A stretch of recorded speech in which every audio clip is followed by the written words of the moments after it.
Kwa majina naitwa Robert Jonas Njama, mimi ni diwani wa kata ya Mkonze.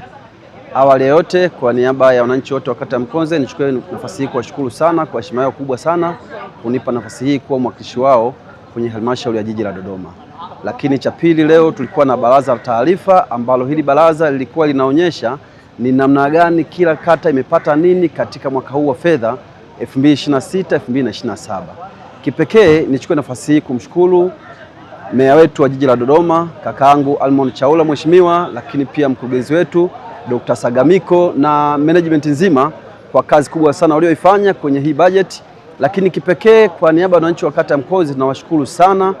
Kata ya Mkonze tumepata zaidi ya milioni 428.8 kwa ajili ya maendeleo kwenye kata yetu ya Mkonze. Kubwa zaidi na lilo nifurahisha zaidi ni kupata fedha kwa ajili ya uanzishwaji wa ujenzi wa shule mpya ya sekondari mtaa wangu wa Chischili. Mtaa wa Chischili ulikuwa na changamoto kubwa sana, wanafunzi wanatembea zaidi ya kilomita 5 kufuata shule ya sekondari Wela au shule ya sekondari Mkonze ambayo iko mtaa wa Chidachi. Kwa hiyo ilikuwa ni adha kubwa kwa wale watoto wetu. Sasa hii adha inaenda kupungua au kufutika kwa sababu tumepata fedha kwa ajili ya kuanzisha shule mpya ya sekondari Chischili. Lakini pili, tumepata fedha kwa ajili ya zaidi ya milioni 35 kwa ajili ya kujenga ofisi ya kata ya Mkonze. Kata ya Mkonze hatuna ofisi ya kata, huwa tunatumia jengo la shule ya msingi kwa ajili ya shughuli zetu.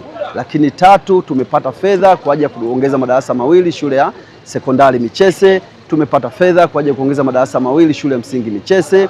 Tumepata fedha kwa ajili ya kuongeza matundu ya vyoo kwenye shule zote, shule ya sekondari Mkonze, shule ya Michese, shule ya msingi Michese, shule zote tumepata hizo fedha. Kwa kipekee nichukue nafasi hii kuwashukuru sana mstahiki meya, mkurugenzi na management yote kwa kazi kubwa sana walioifanya kwa mwaka huu wa fedha 2026-2027 kwa kata yetu ya Mkonze. Asante sana.